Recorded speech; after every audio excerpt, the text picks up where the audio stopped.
Hello, Tide fans. I'm your host, Sean Taylor, here with Tide Talk. Do that again. Hello, Tide fans. This is Sean Taylor, your host of Tide Talk. I'm here with my good buddies, Jimmy Messick and Maurice Booth. Who's that guy? That's the guy filming us, is Toy Gar back there. Okay. It's Iron Bowl week. You know, again, what we wait for all year. This time it means a little bit more something to Alabama than most years. But look, we're going to spend a few minutes talking about the recap of the Western Carolina game. Yes, we have to do that. As everybody kind of anticipated, it was what we thought. 66-3.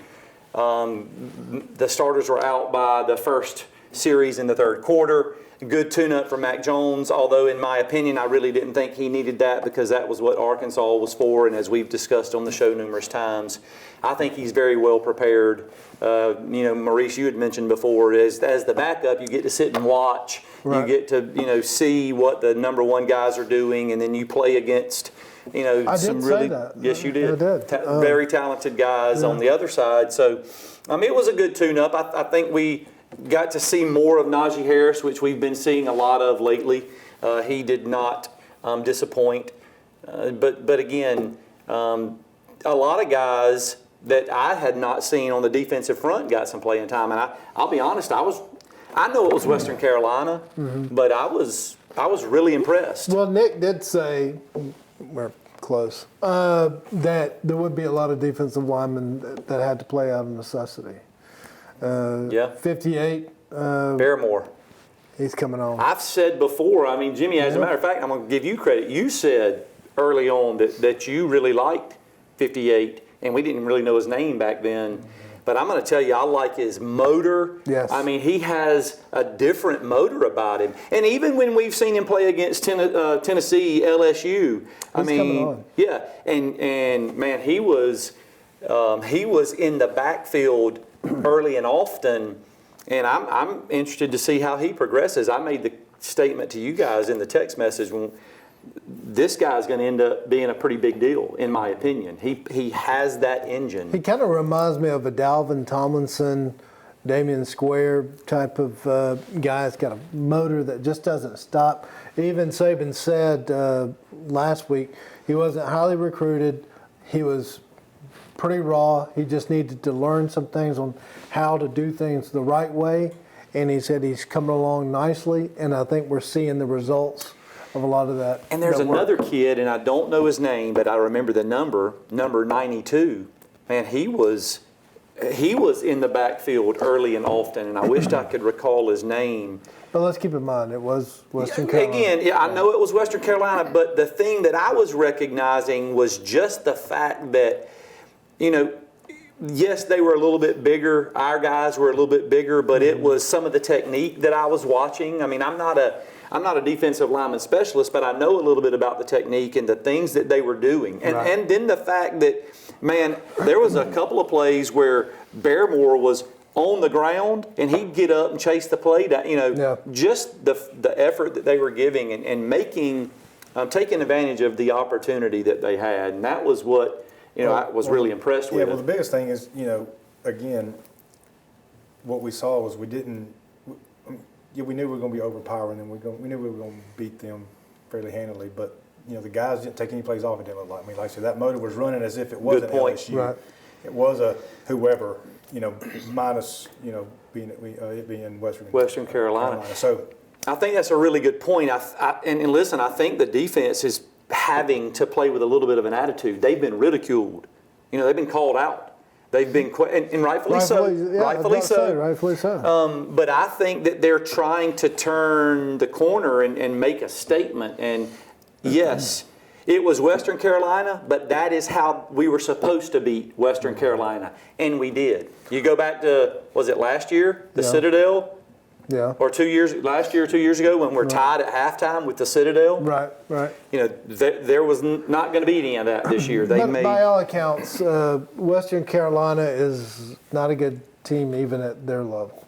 Well, I say they've won 4 or 5 games. But Saban did mention that I think it was focused on the defensive line. He said that those that did play played the right way. That's right.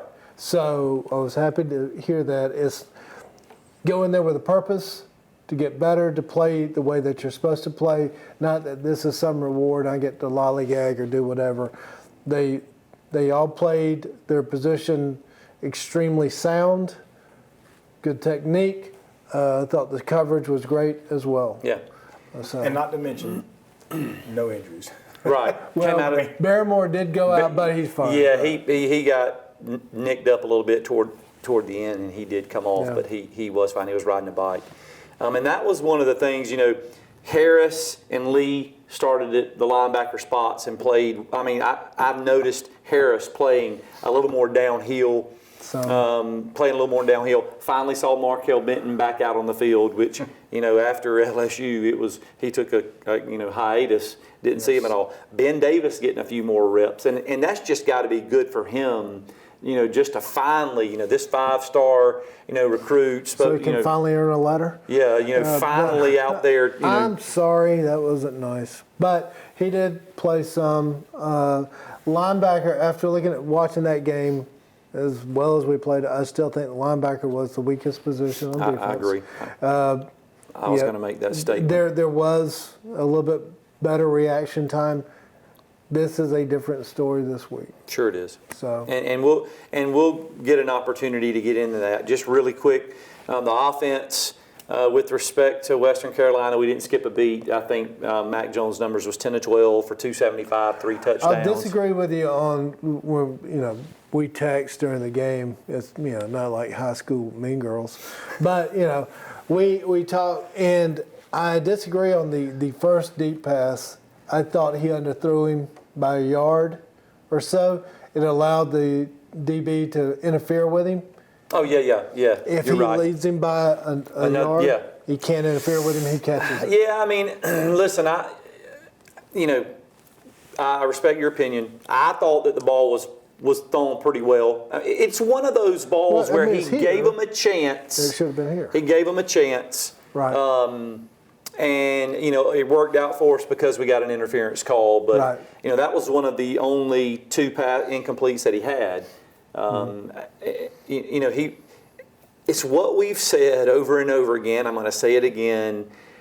You don't have to be, Nick Saban said it, you don't have to be exceptional. They talked about it at the game in his recruiting. Right. You don't have to be spectacular.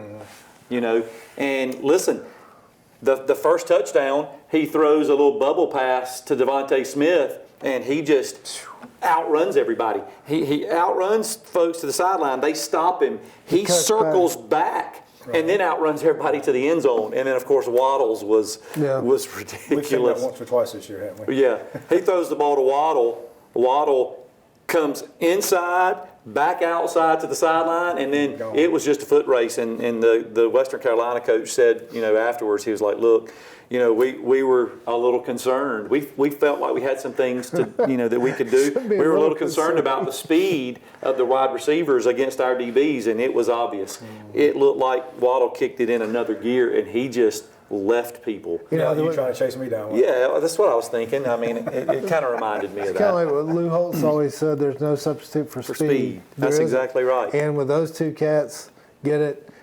It's fun to watch just because I've never seen anything like it. Yeah, I mean, it's... And I hope I see it Saturday. Yeah, really, it was really exciting. Talia comes in, Tagovailoa comes in and has a touchdown pass, a little, swing pass, to Devontae Smith, who takes it up the sideline and scores. So, again, the things that you expect, get it to the playmakers in space. Right. And let them play. Yep. And I think that's the concept. I think it's going to be the concept this coming game. I think that's, we'll talk a little bit more about that in just a minute, but I think that's going to remain the concept.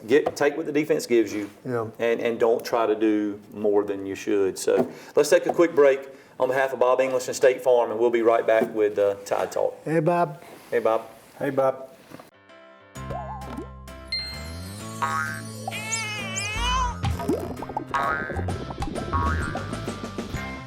Enjoy the good times a little more with the right plan. As your State Farm agent, I am here to help you protect your dreams and loved ones with life insurance. With over 60 years combined State Farm experience, call me or any of my team to find out which options are best for you. another way we're here to help life go right. All right, welcome Welcome back, Tide fans. Welcome back, Bob. Yeah. Jimmy, did you grow a beard? No. Okay. You just hadn't seen him in so long. Something. It looks different. Something like that. Yeah. So before the break, we're talking about the offense, what we expect to see. You said you'd like to see more of that in this game. What's your thought with respect? The hype of the best defensive front, maybe in college football. Auburn's. I've been saying that. Without a doubt, they got a really good defense. We can't take that away from them. Let's, me and my stats right here. I'll make sure I'm not on Tinder. I was looking at stats. They are leading us only in 2 categories. Well, 3. Defensive line as far as rushing. They're a little bit better than we are. Believe it or not, they're ahead of us in rushing offense, which you think about it, we throw a lot more. Right. We hadn't had to. And most importantly, they lead us in penalties. So I'm happy with that one. In regard to the defensive line, yes, Najee Harris has got his work cut out for him. The offensive line has their work cut out for them. Those guys, they're men. Yeah. Plain and simple. I think Marlon Davidson is their stud. Yep. Brown is a stud. They had something today that I think Muschamp, I can't remember his name, was touting one of them. I think it was Davidson for Heisman. I'm like, bro, if that's what you want to focus on this week, have at it. Right. Yeah. So Well, we talked about this as far as our offensive line. We were still trying to figure things out as the season started, right? We talked about that. We're like, man, what's going on with this offensive line? But, they have really started playing extremely well. especially since Deontay Brown is back. Exactly. And I was just going to So- say maybe that's the difference. And how long now they've been hearing about how great Auburn's defensive line is? All year. So you got to think that, they're going to show up and try to make a point or prove a point. And so I'm going to be curious to see and anxious to see how that works out. So what is your approach then? You've got this defensive front that's touted as the best in college football. What's your approach? If you're Steve Sarkisian, what is your approach? Well, I do want to set a tone early, but throughout the game, I want to keep those big boys running. Scream. I'm going to screen you. I'm going to make you run at the quarterback. I'm going to make you chase down the receivers or the running backs, whoever I dump it off to. I'm going to try to just keep you on your toes as much as possible. If you want to come hard, there's nothing wrong with a draw. I think it's a mistake too early on to try to go, as Eddie Lowe calls it, Billy Goat football. Yeah. I don't want to do that until maybe the 4th quarter, and I wish we had somebody Robinson can do it, but he's not Derrick Henry to where I'm going to go man-to-man with you. Right. I'm going to pound you. So I keep them running. I can't let them get comfortable and get into a groove of Right. coming up field and we're just doing a drop. I don't see Sarkisian doing that. I can't imagine there be a plan where we're dropping back a bunch of times trying to throw the ball. It's got to be quick. It's got to be, like you said, the screens, the pop passes. I don't foresee us running too many of the RPOs because, again, that's not really Mac Jones's forte. Maybe throw one in here every once in a while, but I'm like Maurice. I think it's everything's quick, getting them moving side to side. Maybe every once in a while hit that that quick up the gut. I think it's going to be unlike we have with Tua. Now, I'll take a touchdown as quick as you want to give me one, but I think it's going to have to be a little bit more ball control. But A little more methodical. yeah, but I also believe that we have the 4 best receivers as a group in the country. So if one of them can spring it to where they're open deep, then you got to go. You may have to have that play action 7-step drop to where you hit them deep because they're going to be open. I think Auburn's weak point is their secondary. And they're missing one, by the way, for the first half. Yeah. So I want to test them. Y'all want to know my opinion? Please. What is it? Do you have one? Yes. I don't think anything changes. I think you will see some RPOs. I think you're right. You get the ball out quick. You don't give the big boys a chance to wreak havoc. There will be some play action. You're going to do that to try to hold them up a little bit and see what they're doing. But former offensive coordinator, if you can't block them, Right. you read them. Yeah. And I think you may see some of that. I think we're going to determine if our guys can block them. I believe Nick Saban's going to try to establish the Alabama way, the Alabama football. Right. I think we're going to see if we can run the football and if we can block them. And if we can, great. Now, we're not going to block them every time. You got some really, really good guys up front. But don't be surprised if we don't read them a little bit. Oh, I agree. I don't think it should change that much either, just because it's Mac Jones. That's correct. There still has to be some RPO to keep the offense as it is, keep it honest, if you will. And keep us doing what we do. Right. That is what we do. We're not going to go out there and change everything. Because I agree, but how many RPOs have we seen him run, though? Not very many at all. Well- Not like when it was Tua. I mean, Tua would run 8 or 10 a game with that slant. I mean, could we've be seen some him- reason behind that. I mean, could be so some again- reason behind that. He did it in Arkansas, if you remember, early on for a touchdown, really quick. It's the same what we see from Tua. It's just it came from the right side, and he threw a dime, and it went and it hit quick. So, again, my point is, don't expect a bunch of change. I think we may have a little something for them. Obviously it's the Iron Bowl, and they're gonna throw everything at us in the kitchen sink. Oh, yes. They're gonna trick us a little bit, or try to anyway, especially with young guys that we have out there on the defensive side. But I just think that offensively, I agree with what you said. Our offensive line over the past 4 or 5 games has started to get into a little bit of continuity, chemistry. They understand each other. It's the same guys for the past 4 or 5 games, and we're going to take it on a different level because we have heard about how good Auburn's defensive front is, how good their defensive is, their defensive side of the ball is. So we are going to take that to a different level, without a doubt. And we're going to give them I think we're going to give them a good dose of Najee Harris and Brian Robinson. I would hope so. I mean, Najee Harris is basically, he's been on fire. What is it, the past 6 or 7 games? He's got, 7 games is 784 yards. Yeah. Not bad. He's getting into a groove. And I think I was talking to somebody earlier. His name is Andy McClendon. I'm sure you all know. Hey, Andy. He'll love me for that. I think when we talk about pressure, everybody keeps talking about Mac Jones. In my opinion, the pressure should be on Najee Harris and the offensive line. It's going to be you guys to control I agree. the offense. Yeah, I agree. I mean, you got to control the line of scrimmage to win the football game. Right. Well, and again, to the point about Najee, he's going to be. I mean, again, we got the best receiving corps. We've mentioned that several times, no doubt. But Najee, I think, again, is going to be that key, that guy coming out of the backfield, that was quick.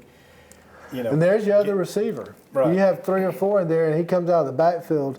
That's what's made his stock rise for the NFL scouts, is the fact his He hands. can catch the ball out Yes. of the backfield. Yes. I'm really curious to see what Steve Sarkisian has put in place as it relates to the game plan for Auburn. Not anything new, just the game plan.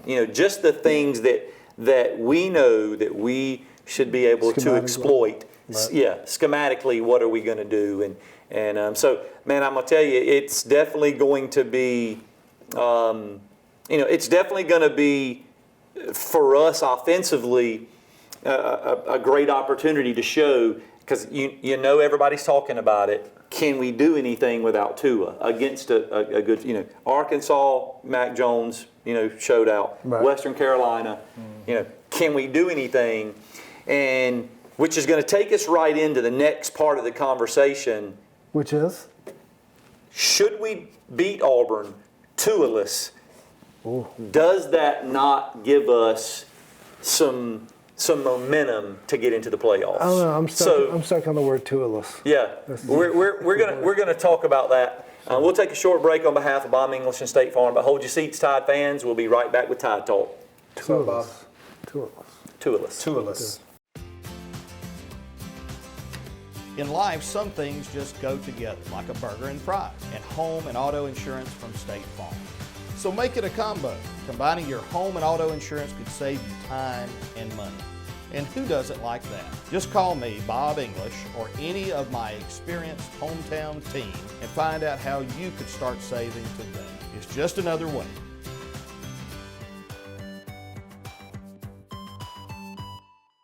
All right, welcome back, Tide fans. So let's go over to the defensive side of the ball. You know Gus Malzahn's going to throw everything in the kitchen sink at us. He has nothing to lose. Yeah. They've been known to have trick play, quick hurry up, huddle, get to the ball, et cetera. Actually, I read a little bit about that. What they call the sugar huddle. That's called a sigh. Go ahead, keep going. I think we may see a little more of it because of the youth that we have on defense. I think that he knows that he can try to cause some confusion with some young players, and I'm just, I'm leaning toward, yes, we're going to see that our guys are going to maybe make a mistake, miss some assignments. I hope it's just not to a point that it hurts us in the big explosive plays. I think they're going to gain some yards. There's no doubt. They've got all seniors returning on the offensive line, although I don't think they've played very well.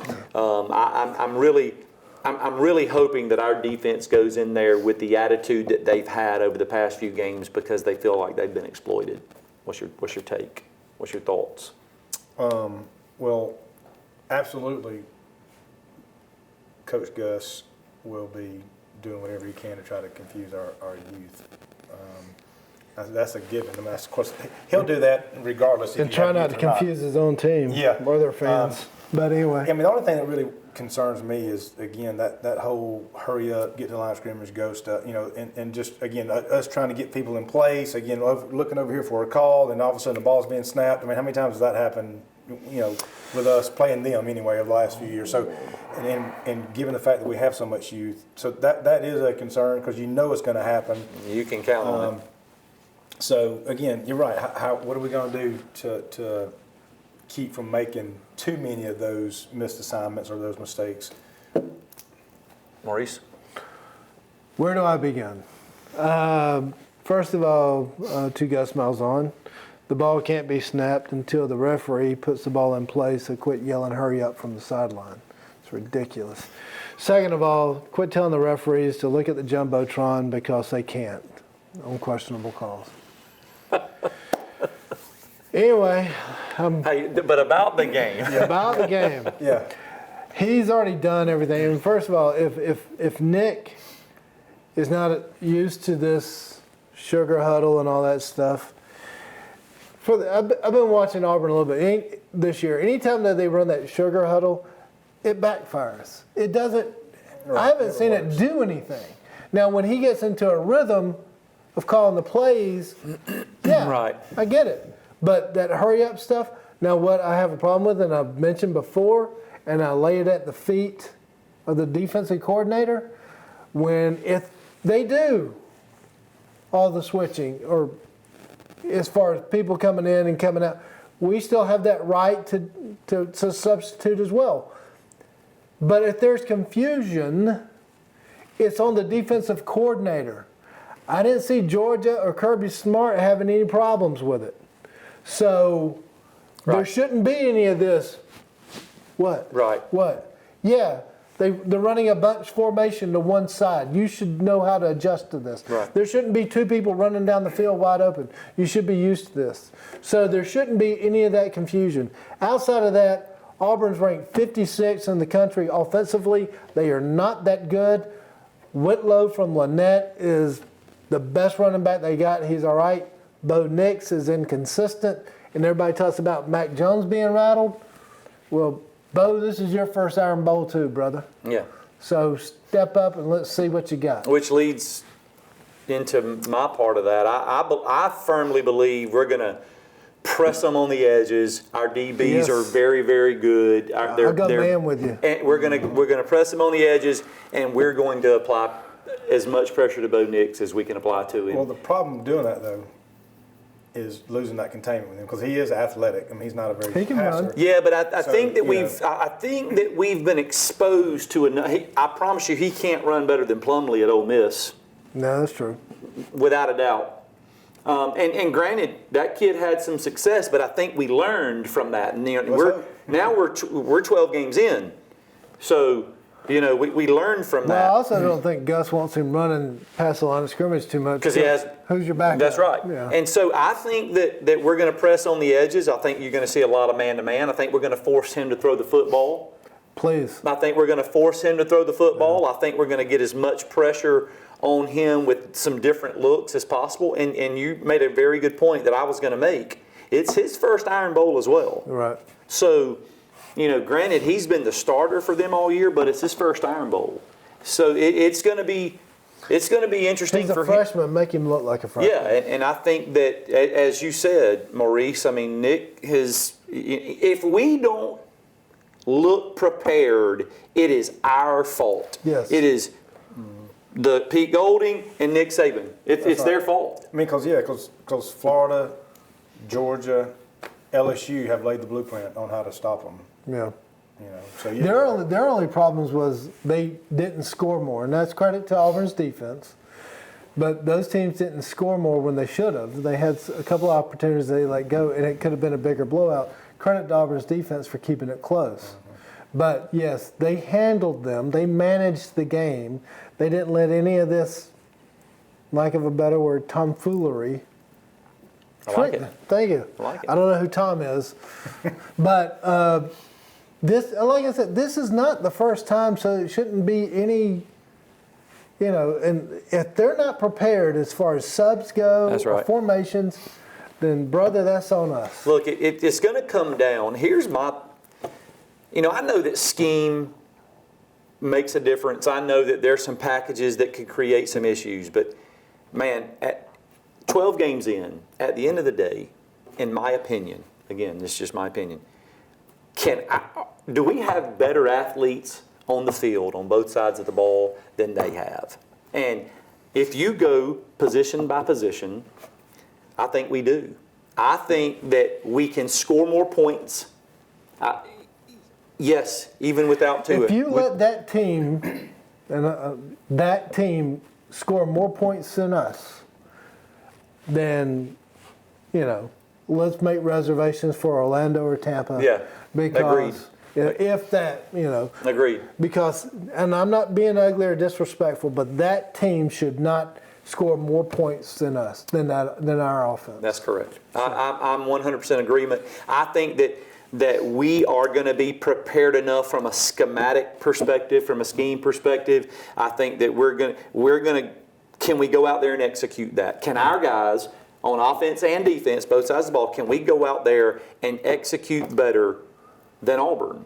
And I'm leaning to the fact that we should be able to. I'm leaning to the fact that our offense should be able to put up more points, Right. that I think their defense is really good. And it may be a little bit of a struggle initially, but I think that with who we have, we can still take advantage of their defense more so than their offense can ours. Let me ask you a question. For those keeping score, that's 3 times we've used the word schematic. So here's a possible difference maker, which I hope it doesn't come to. Who has a better field goal kicking team? Theirs is not what it's been. Well, in the yeah, past. they've actually missed some field right? goals, and I'm going to tell you what, Bulovas of late, Bulovas hadn't missed a field goal of late. I'm trying to think the last one that he The last one that he missed, if I'm not mistaken, was against Was it 3 weeks ago, maybe? Thought maybe it was LSU. two. Did he miss the first one? No, that was a point after. We missed the point after yeah. attempt. Yeah, those are difficult. So yeah, I was thinking maybe Tennessee. I can't remember. He has been a lot more consistent. Yeah. Well, let me throw this out there because I read this stat since we're talking about Throw it against back. special teams. Waddle leads the country Yeah. in punt return yards. Yes. Auburn is dead last in Giving up yards, right? yards Yeah. on the punt. They're 130 of 130 in covering punts, and we're number 1. So what are you saying, Jimmy? That could be key. So you're Watch saying that. there's a chance. So there's a chance. So you say there's a chance. So, I mean, there may be a coin flip on the kicking side of it, but there's no doubt we have an advantage when they're I also punting. think there's a good possibility that Waddle doesn't touch the ball on punts. Right, but again, Why is he always how many pointing at me? how many times when you see those guys trying to angle the kick, They shank it, great field position. They're trying to kick it here and it goes here, so that's going to, instead of flipping that field or The whatever, thing is, doing he's that a long weapon, run. and if they try to go away from him and don't hit a good punt, it could be an issue. If they hit a really good punt and give him a chance to return, it can be an issue. So I think it You're right. swings. I don't think he'll get many opportunities, but that doesn't mean that's not going to be an advantage to us as far as field position goes. So let's chat about what I was stating in the last segment. Should we beat Auburn? Should we beat, and what are they, number 12 or 15? I don't know. 12, I believe. Should we beat Auburn without Tua? Everybody's talking about if we lose, the polls are talking, the committee's talking about without Tua, we're not as good of a football team. Do you think our guys have not taken a little bit of that to heart? And should we go into Auburn on the Plains, beat a number 12 good defensive football team? Do you think that gives us some more views, if you will? Well, I don't know if I'll step in here, Jimmy. Sure. If we don't have Terrell Lewis or Anthony Jennings or Raekwon Davis, we're not as good a team. So if your starter's not starting, we're not as good. Granted, Tua is, if not, is top three, if not the best quarterback in the country, and has exceptional timing and placement. So yeah, it takes a little step back. I go back to, if this team cannot outscore that team, something's wrong. But from where I'm looking at it, that offense is just too good. Yes, the answer to your question is yes, they can beat them. Yes, they should beat them. Anything falling short of that is some serious problems, in my opinion. But about the playoffs. The playoffs. Do we beat them and then get more? So do you more want me to credit. answer this with my crimson glasses on, or you want me to take those off? I'll just take them off. I won't. When'd you start wearing glasses? The other day. So, we have talked about this. We're not as good without Tua. We all Correct. obviously will agree with that. Our resume is not what it has been in the past. I'm so tired of hearing about that. Well, but go ahead. I mean, so to answer your question, if we squeak by, it doesn't help us and we miss it. I'm just telling you, unless there's some chaos happens. I'm not so sure if we beat them by a couple of touchdowns that unless we have chaos, if it's, I don't think it's going to matter.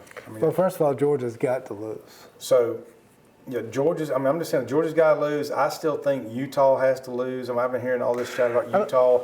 Their defense is top 3 in the country, and their resume, look at compared to our resume. I mean, I've been hearing and seeing and But looking. when did we start considering? I thought the first time that this committee was put together, I thought the number one thing to look at was losses. And by that, it's quality losses. We lost to what is now the number 1 ranked team. And we ended the game with an onside kick, meaning we still had a chance to win it. Georgia lost at home to South Carolina, a team that's won 4 games and a coach that's hanging on.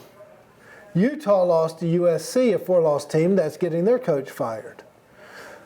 So tell me where this strength of schedule comes in. Yeah. Not to mention, Tennessee's going to be ranked at the end of the year, I believe. And go into a bowl. A&M as well, and Auburn. So how can you help the fact that your mandated conference schedule, Correct. that some of those teams aren't what they were supposed to be? Nobody predicted LSU would be number 1. Right. But they are, and I consider that a quality loss. Well, to answer your question about the whole quality losses. At the end of the season, they don't look at that. They do look at resume. I don't care how you slice it. Well, then They this look at who committee you is play. missing it. They look at, now granted, we've controlled every game, -1, basically dominated our schedule. The fact of the matter is, they're going to look at that. They're going to see that, again, our best player is gone. We're not as good of a team. So it goes back to the argument: are you getting in the 4 most deserving or the best 4? I don't know. What is most deserving? I got an tired of idea. hearing that. I got an idea. This is good. Hey, Arm wrestling? No, let's take a quick break. Let's come back and talk about that for a few more minutes because there's a lot to be said. I've got a comment about that too. So let's take a short break. We'll come right back. We'll finish up with talking about where we think and the playoff picture should look like and why we think that. So quick break. Yeah. Bob English of State Farm. We'll be right back here with Tide Talk. Where's Bob?